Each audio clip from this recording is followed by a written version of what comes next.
Good morning. और आज सुबह यश को उठाने से शुरुआत करा है मैंने व्लॉग को। यश को उठाने में अच्छा खासा टाइम लगता है और पहले उसकी सेवा करनी पड़ती है। जानबूझ के वैसे उठा रहेगा, लेकिन जानबूझ के बोलता रहेगा नहीं हाथ दबा दो, सर दबा दो, ऐसे कर करके उठता है। तो अभी तो टाइम है तो अभी चल जाता है, लेकिन जब स्कूल का टाइम होता है तो उसमें मैं थोड़ा एक्स्ट्रा टाइम लेके चलती हूँ, क्योंकि मुझे पता होता है कि यश ऐसे नहीं उठेगा।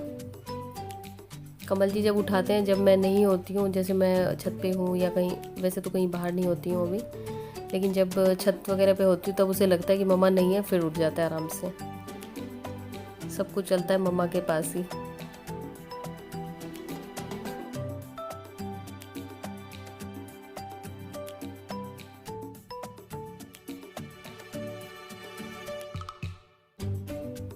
और यह जब छोटा था बचपन में भी ऐसे ही कान दबा दो, आँख दबा दो, मुंह दबा दो, तो वो बचपन वाली आदत अभी तक नहीं गई है यश की।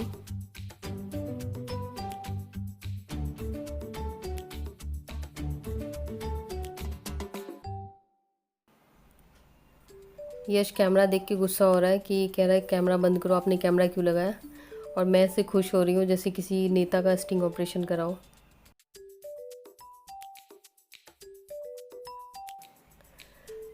आज एज यूज़ुअल दिल्ली में गर्मी काफ़ी है, तभी हम लोग अभी नीचे आके यहाँ पे बैठे हुए हैं, क्योंकि धूप में काफ़ी गर्मी हो जाती है आजकल। उसके बाद अभी थोड़ी देर में डिसाइड कर रहे हैं हम लोग आपस में बात करके कि क्या ब्रेकफास्ट बनना चाहिए। यश मेरे से तब से नाराज़ था कि कैमरा क्यों लगाया उठाते समय, और अब जाके माना है तो इसलिए नीचे आके साथ में बैठा है। ब्रेकफास्ट के बाद हम लोग ऐसे बैठे हुए, मैं एडिटिंग कर रही हूँ और कमल जी के लिए मैंने रखा है आलू, जिसकी सब्ज़ी काटेंगे क्योंकि और कुछ हरी सब्ज़ी भी है नहीं। इसका बारीक बारीक भुजिया काटेंगे। तो उन्होंने मुझे कहा था धो के देने के लिए, मैंने सिंपल पानी से धो के ला दिया कि अब वो दोबारा जाके धोएंगे, क्योंकि अगर धोने में सारा टाइम मैं लगा देती तो फिर उतने में मैं खुद ही ना काट लेती।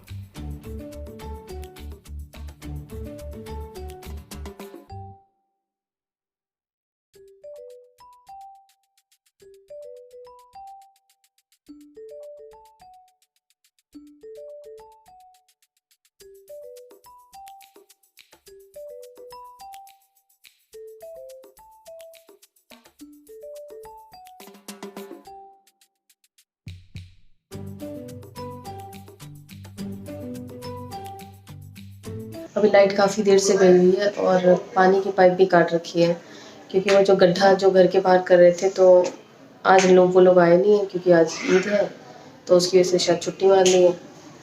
और आधी गली ऐसी खुदी हुई है कि कोई बाइक भी नहीं लेके जा सकता, ना कोई होकर आ सकता है। मतलब इतना बुरा हाल हो रखा है।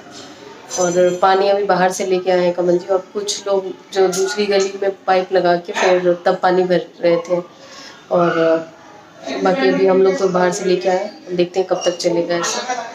और मतलब ऐसा हो रहा है ना कि एक तरह तो पहले बंदा परेशान है लॉकडाउन से, उसके बाद ये बिना मतलब का ये काम भी शुरू कर दिया जिसका कोई लॉजिक नहीं है, कि पानी की पाइप वो चेंज करने का बाद में भी कर सकते थे।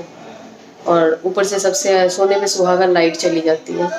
तो खैर हम लोगों के तो उतना ज़्यादा फर्क अभी नहीं पड़ रहा है, लेकिन जैसे कि जो ऊपर वाले मंजिलों पे रहते हैं उनको काफ़ी फ़र्क पड़ा होगा। अभी एक हॉकर आया है, वो मेरे ख्याल में अंदर आके आवाज़ लगा रहा होगा, और जिसको जो चीज़ चाहिए होगी वो फिर मतलब वहाँ से ला के देगा।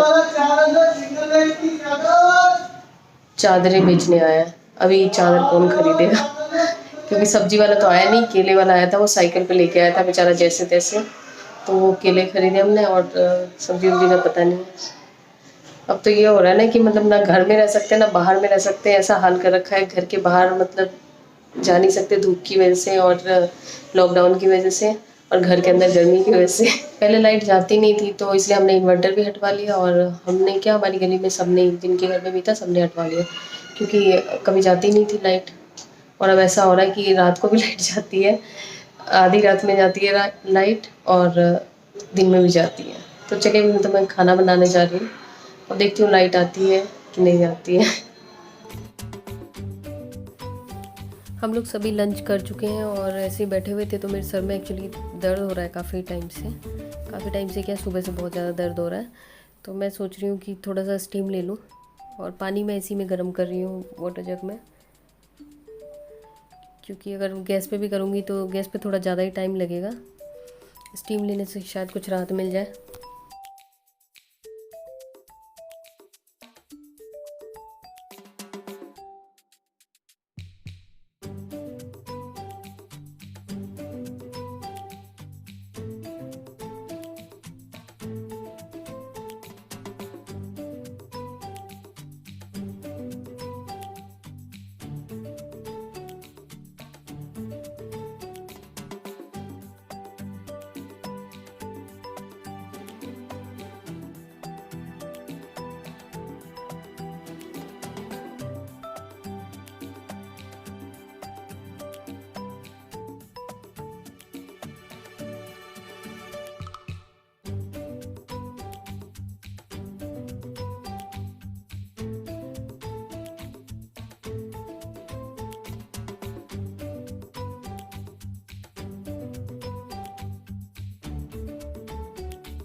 जब तक मैं स्टीम ले रही थी तो कमल जी इधर लगे हुए हैं किचन में। आज वो हेल्प कर रहे हैं मेरी बर्तन धोने में, क्योंकि बर्तन बहुत ज़्यादा थे। आज सुबह से मेरे सर में बहुत ज़्यादा दर्द था और माइग्रेन था, जबकि मेरे सर में ऐसा दर्द होता नहीं है। और एक्चुअली पता नहीं क्या, कान में कुछ फुंसी जैसे, कान की जो अपर स्किन है इसमें कुछ फुंसी जैसे निकल गया। फुंसी है कि नहीं पता नहीं, दिख नहीं रहा, लेकिन स्वेलिंग सी आ गई, जिसकी वजह से पूरा सर ऐसा लग रहा था जैसे कि पता नहीं अजीब सा ही हो रहा था, कुछ भी करने का मन नहीं कर रहा था। फिर मैंने भाप लिया, और भाप से इतनी जल्दी, मतलब 1 से 2 मिनट के अंदर ही लगता है, मतलब जो भी दर्द था सब खत्म। अभी फ़िलहाल तो राहत मिल गई बहुत ज़्यादा, नहीं तो बोलने में भी ऐसे लग रहा था कि मुंह दर्द हो रहा है, और एक साइड का जो राइट साइड वाला जो पार्ट है पूरा ऐसे अजीब सा दर्द हो रहा था। और बर्तन इतने ज़्यादा हो गए थे कि ब्रेकफास्ट वाले बर्तन भी नहीं धुले थे, और लंच वाले भी। फिर वो कमल जी तब से लगातार लगे हुए हैं बेचारे। मैंने तो उन्हें बोला था छोड़ देने के लिए, लेकिन वो धो रहे हैं। खैर, दूसरे की हेल्प करनी चाहिए, नहीं तो मुझे तो लग नहीं रहा था कि आज मतलब मैं कोई काम भी कर पाऊंगी, क्योंकि बहुत ज़्यादा दर्द था। और अभी ये भी लग रहा है ना कि दवाई क्या नहीं कुछ समझ में नहीं आ रहा, क्योंकि अंदर अगर कान में कुछ प्रॉब्लम होती फिर तो ये ड्रॉप्स है मेरे पास। और अपर स्किन में स्वेलिंग आ गई, जिसका कोई रीज़न नहीं है, कुछ भी नहीं, कुछ पता नहीं चल रहा। तो चलिए अब मैं आगे का काम जाके कर लेती हूँ। अब तो फिर फ़िलहाल दर्द बहुत ठीक है। बस धुल गए कमल जी के बर्तन। अब इसके बदले मैं एक कड़क चाय उन्हें पिलाऊंगी। काफ़ी हेल्प करी है उन्होंने मेरी। वैसे हेल्प करते रहनी चाहिए एक दूसरे की, क्योंकि बाहर से तो कोई आएगा नहीं है हेल्प करने, क्योंकि जो काम वाली है, मेड वगैरह है, तो वो तो सब छुट्टी पे है, तो घर के लोग ही हेल्प करेंगे एक दूसरे की।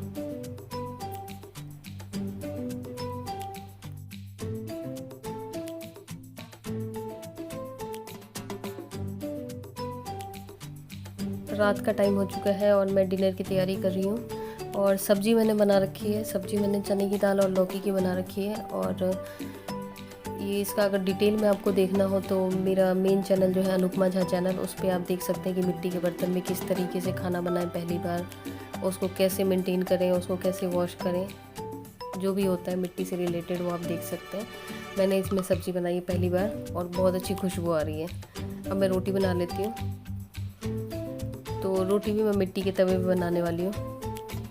आज सब कुछ मिट्टी मिट्टी मिट्टी, मिट्टी का तवा मिट्टी के बर्तन में, कढ़ाई में सब्ज़ी, और चाय भी मैंने मिट्टी के बर्तन में ही बनाई थी। चाय बहुत टेस्टी बनी थी। और मैं बनाने वाली हूँ कच्चे आम की चटनी। इसके लिए मैंने कच्चा आम लिया है और इसको काट के फिर इसमें थोड़ा सा जीरा आप तवे पे रोस्ट कर सकते हैं, ड्राई रोस्ट करना है। तो ये तवा जो रोटी बनाने के बाद का था उसी पे मैं कर रही हूँ, गर्म ही है तवा। और चाय का बर्तन भी आप देख सकते हैं, मैंने कमल जी के लिए भी चाय बनाई थी, अपने लिए भी बनाई थी, बहुत टेस्टी बनी थी, बिल्कुल कुल्हड़ वाला टेस्ट आ रहा था।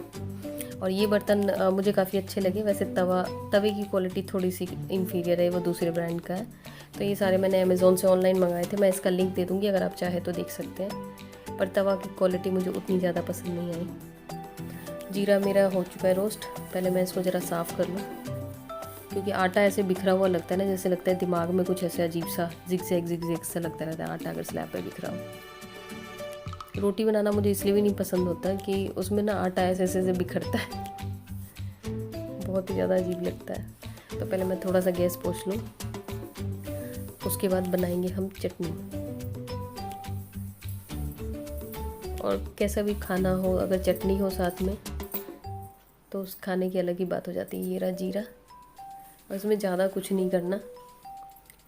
इसमें हरी मिर्च अपने जितना आपको आराम से लगता है कि हाँ इतना खा सकते हैं तीखा, ये सब डाल दिया मैंने, और मिक्सी के चटनी वाले जार में पीस रही हूँ। और इसको मैं थोड़ा सा दरदरा रखूँगी, जिससे कि सिलवट्टे वाली फील आए, क्योंकि कितना भी हम मिक्सी में चटनी पीस लें, लेकिन जो सिलवट्टे की चटनी होती है उसकी बात ही कुछ और होती है। मेरे पास भी एक सिलवट्टा पड़ा होगा, कहीं ऊपर घूम रहा होगा किसी फ्लोर पे,